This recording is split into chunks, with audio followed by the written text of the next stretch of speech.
नमस्कार. लग्नाच्या बेडीमध्ये आपण पाहत आहोत आकाश सिंधूला जेवण करायला बाहेर घेऊन आलेला आहे.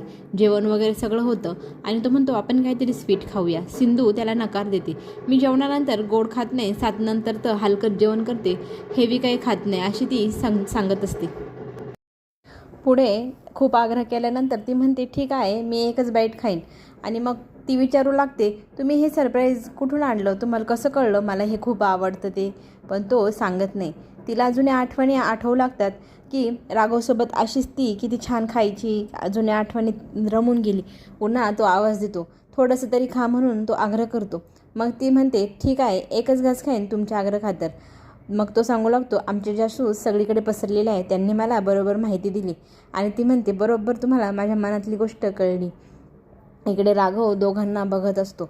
दोघंजणं खात असतात. त्याच्या डोळ्यात पाणी भरून येतं.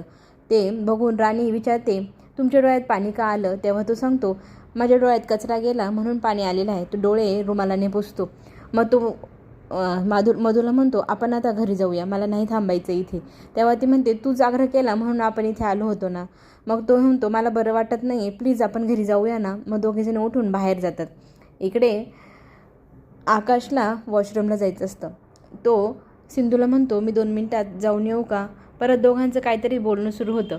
दोघांची हसी मजाक चालू असतं. इकडे अन्वीला अजूनही आकाशवरती खूप डाऊट आहे. ती ऑनलाईन सगळं सर्चही करत आहे. सगळे अकाउंट हॅक आहे, लॉक आहे म्हणून ती विचारात पडते. हां, नक्कीच काहीतरी गफलत आहे. तितक्यात तिला तिच्या मित्राचा आयुषचा फोन येतो. मला नोट्स देते का, मी 2 दिवस आलेलो नाही म्हणून. तेव्हा तिला आठवतं हा तर हॅकर आहे, आपल्याला मदत करू शकतो. ती त्याला लगेच विचारते माझी मदत करशील का. पण तो म्हणतो तुझे मामा पोलीस आहे, त्यांनाच सांग ना, मी नाही करू शकणार, हे इनलिगल आहे. तेव्हा ती सांगते अरे कोणाशी तरी आयुष्याचा प्रश्न आहे, प्लीज माझ्यासाठी हो ना तयार. मग तो तिच्या आग्रहाखातर तयार होतो करूया म्हणून. अन्वीला खूप आनंद झाला आता लवकरच याची माहिती मिळणार म्हणून. इकडे आकाश वॉशरूमला जातो आणि सिंधू एकटीच बसलेली असते. 4 गुंड तिथे येतात. तिला छेड काढतात. आमच्यासोबत ये, तुला हवं ते देईल असं एक मुलगा म्हणतो. मी खूप मोठा श्रीमंत आहे, माझे वडील कोण आहे माहिती का, असं म्हणतात क्षणी सिंधू त्याच्या कानाखाली वाजवते. खूप मोठा असशील तर वापर चांगल्या कामासाठी कर, अशा फालतुगिरीसाठी तुझ्या बापाची ओळख कामात वापरू नको. आणि तो तिचा हात पिळतो. आकाशने ते पाहिलं आणि लगेच त्याला मारतो तो पायाने. खूप मारामारी होते. पोलीस येणार म्हटल्यानंतर ते 4 जण पळून जातात.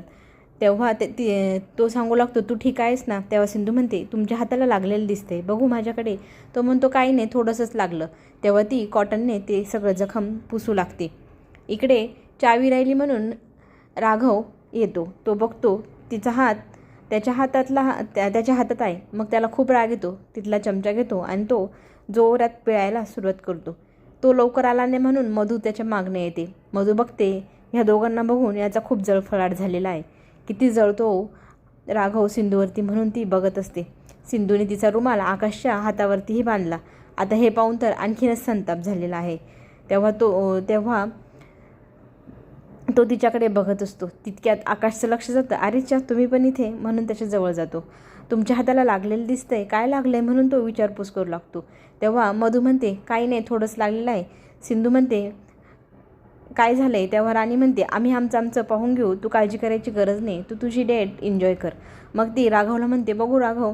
आणि राघव त्याच्या खिशातला रुमाल काढतो आणि जखमेवरती दाबतो आणि त्यानेच ती जखम बांधून घेतो. आणि इकडे मधूला माहिती आहे की याचा जळफळाट झाला म्हणून याने मुद्दाम स्वतःला जखम करून घेतली. घरी राजेश्री, रुक्मिणी हे सगळे गप्पा मारत असतात. किती चांगला मुलगा आहे, आपण लवकर घाई करायला हवी.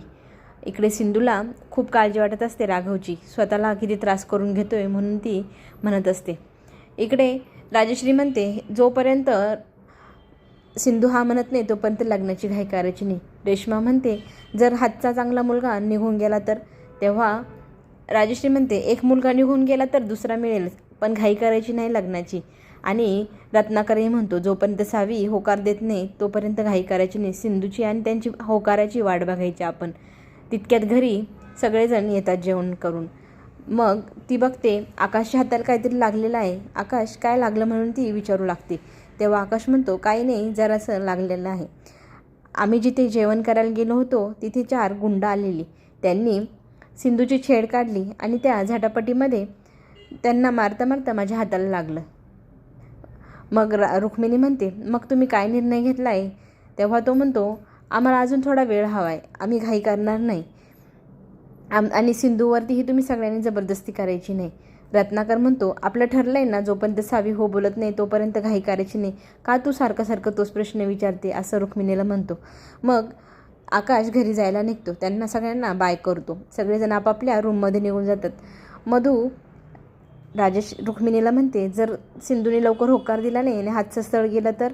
पण रुक्मिणी म्हणते, सगळ्यांचा होकार येईपर्यंत आपल्याला वाट बघावीच लागेल, घाई करता येणार नाही. पुढे आपल्याला असंही पाहायला मिळणार, आकाश सगळ्यांना त्याच्या घरच्यांना घेऊन सगळ्या घरातल्यांसमोर सिंधूला मागणी मागणार आहे. ती काय उत्तर देते हेही पाहण्यासारखंच राहणार. पुढे काय होणार पाहण्यासाठी माझ्या लवली स्वरा गॉसिप चॅनल नक्की सबस्क्राईब करा. धन्यवाद. पुन्हा भेटू.